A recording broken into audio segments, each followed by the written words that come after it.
ভোরের আলো ফোটার আগে শুরু হয় এক সংগ্রামের দিন। মাটির সাথে যুদ্ধ করে একজন মানুষ গড়ে তোলে তার ভবিষ্যৎ। উর্বর জমি, সঠিক যত্ন আর কঠোর পরিশ্রমে বদলে যায় জীবনের চিত্র। আজ যে ফসল দোল খাচ্ছে তা শুধু খাদ্য নয়, এটি এক পরিবারের স্বপ্ন, একজনের অর্জিত অর্জন। কৃষি মানেই সম্ভাবনা, কৃষি মানেই ঘুরে দাঁড়ানোর গল্প। তেমনি এক কৃষকের দেখা পেয়েছি আমরা। আজকে আমরা সেই কৃষককে দেখাবো যার চাষাবাদ প্রায় 70 বিঘা জমি। আপনারা চিন্তা করেন 70 বিঘা জমি তিনি চাষাবাদ করেন। আর সেই চাষাবাদগুলোর মধ্যে বিশেষ করে হচ্ছে বাদাম চাষ করে, মরিচ চাষ করে, আবার ভুট্টা কিছু ছিল, এর আগে আলু চাষাবাদ করছে, ধান আছে। এই কৃষি কাজ থেকে সেটা আমরা সরাসরি দেখাবো। চলুন। আসসালামু আলাইকুম। ওয়ালাইকুম আসসালাম। আপনি আপনার পরিচয়টা দর্শক শ্রোতার উদ্দেশ্যে দিবেন।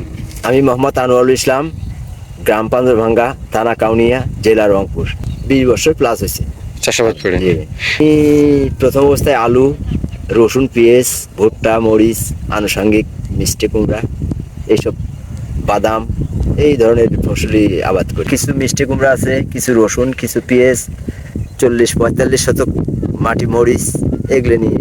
আপনার টোটালি চাষাবাদে আপনার নিজের আয়ত্তে কত এগুলো? আমার দেখলেন প্রায় 70 বিঘের মতো, 70 বিঘে করছি আমার আয়ত্তের মধ্যে দিয়ে। সর্বোচ্চ আলু করছিলাম। আলু করার পরে আমি বাদাম 55 জন মাটি বাদাম লাগাইছি। আচ্ছা। কিছু জমি অংশ একটু অবশিষ্ট পড়ে আছে, আর কিছু অবশিষ্টর মধ্যে দিয়ে একটু মরিচ, রসুন এগুলো নিয়ে আছে। কিছু কাউন, যেটা কাউন, ওইটাও কিছু আছে। এগুলো নিয়ে আপাতত আছে আমার। কৃষিকাজে 15-20 বছর যাবত আমি কৃষির সাথে সম্পৃক্ত। সাইডে ছোট্ট একটা কাপড়ের দোকান আছে, ওটাই সকাল বিকেলে একটু সময় দিই, আর বাকিটুকু সময় আমি কৃষি খাতেই দিই। এখন বেনিফিট বলতে আসলে বিগত 2 বছর আগে মোটামুটি একটা আলুর একটা ভালো একটা রেজাল্ট ছিল, দাম ছিল। ওই আশায় আসলে গত বছর এই বছর আলুর মধ্যে দিয়ে এমনই অবস্থানটা, এটা আসলে মানে নেওয়ার মতো না। মানে ঘুরে উঠার মতন আসলে আমি উপায় বর্তমানের জন্য দেখতেছি না। এখন হয়তো যে বাদামগুলো লাগাইছি, এই বাদামগুলো হয়তো বা উঠলে কিছু আসলে আমি নিজেও একটু শ্রম দেই। বাকি হয়তো বা কামলা 20, 25, 30, 32 ডেইলি দিন আমার থাকে। কামলা নিয়ে আমি আপাতত একদিন চালাবার সংসার। আসলে আমরা কৃষির সাথেই জড়িত। আল্লাহ পাক এই কৃষির সাথে জড়িত থাকার কারণেই হয়তো বা আমরা ঝড় বৃষ্টি তুফান এগুলিন মাথায় নিয়েই একটু আগা বাড়াইছি, এমনি নিয়েই চলি। এটা আসলে গত বছর 25-26 বছর অর্থ বছরে আসলে ধস। তার আগাম যে 2 বছর মোটামুটি একটা আলুর মধ্যে একটু রেট ছিল, মোটামুটি একটু স্বাবলম্বী হওয়া গেছে। তাতে ওই আশায়, ওই নিশায় আসলে আসতে মানে গত বছর এই বছর আসলে পুড়ে গেছে। আসলে অনেক টাকা, 22 লক্ষ টাকা ইনভেস্ট, 13 লক্ষ টাকা এই দেবত বিক্রি। নেক্সট টাইম বাদাম দিয়ে আসলে কত দূর আগান যায় এটাই আসলে, তাছাড়া আর করণীয় কোনো কিছুই নেই। 1 বছর যদি সফলতা দেখায়, আসলে আবার ওই আশায় নিশায় 2 বছর আবার ডাউন হয়। মানে ঝড় বৃষ্টি তুফান কৃষকের আসলে মাটি চিরে ফসল ফলান, আশায় নিশাই আসলে আমি করাই লাগবে। লাভ লস আছেই, একদিন ভাঙার পরেও যাওয়ার পরেও অবশ্যই করাই লাগবে, করবো। ঝুঁকিপূর্ণ আসলে যেগুলেন হয়তো আমরা চরের মধ্যে দিয়ে আবাদ করি, এক ধরনের আবাদ করি না, হয়তো অনেক প্রকার বাদাম, ভুট্টা, আলু, মরিচ, পেঁয়াজ, রসুন। আসলে ঝুঁকি বলতে অতি খরা, অতি বৃষ্টি। এই যে বর্তমানের জন্য বৃষ্টি চলছে, অনেকগুলো নামালি বাদামের ক্ষেত আছে, ওগুলোর মধ্যে অনেকগুলোর মধ্যে পানি আটক হয়েছে। এই যে পাশে মরিচ দেখতেছেন, মানে অতি বৃষ্টি হলেন তো কিছু কিছু নিম্ন জায়গা যেগুলো আছে ওগুলো সম্পূর্ণ মানে মারা যাবে।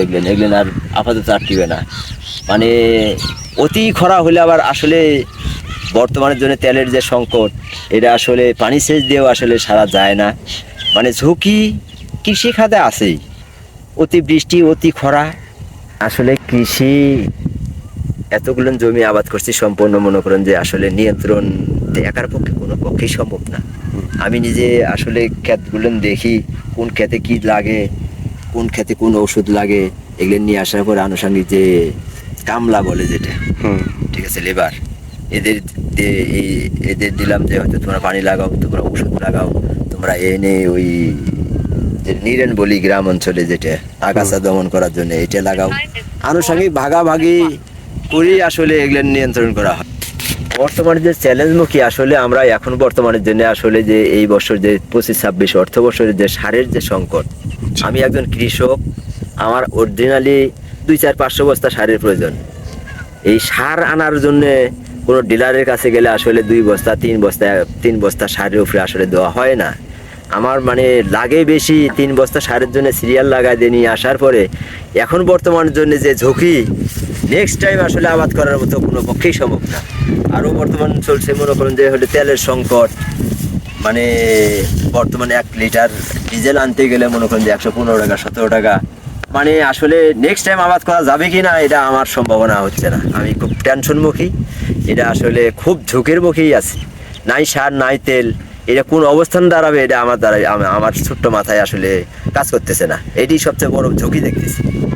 আসলে কিছু কোম্পানি বাইর করছে, আসলে ওষুধ প্রয়োগ করার পরে কতটুকু কাজ হলো কি বা কি হলো এটা আসলে তো কিছু দেখার মতন বলার মতন ব্যক্তিও নাই, আর ওটা বলেও কোনো লাভ নেই। ব্যক্তিবর্গ যদি কোনো চাষ আবাদের জন্য মানে নিজেই যদি উদ্যোগ নেয়, আমরা অবশ্যই বলবো যে আসো পাশে আসে, সমস্যা নেই। কৃষি প্রাধান্য দেশ, কৃষক যদি ভালোভাবে পরামর্শ নিতে আসে, আবাদ করতে চায়, আমরা পরামর্শই দেবো, পাশে নিয়েই আবাদ করবো, সমস্যা নেই। আসলে কৃষির জিনিসটার অভিজ্ঞতার কোনো শেষ নাই। মানে আসলে নিত্য নতুন দিন যাচ্ছে, নতুন নতুন উপাদান আসতেছে, এগুলোর কোনো শেষ নাই। এই সার, এই ঔষধ, এই পানি, এই বীজ, হাইব্রিড, অমুক তমুক, এদের কোনো শেষও নাই, এর মনে করুন যে শুরুও নাই। ঠিক আছে, নানান অবস্থানের মুখেই সব কিছু চলছে।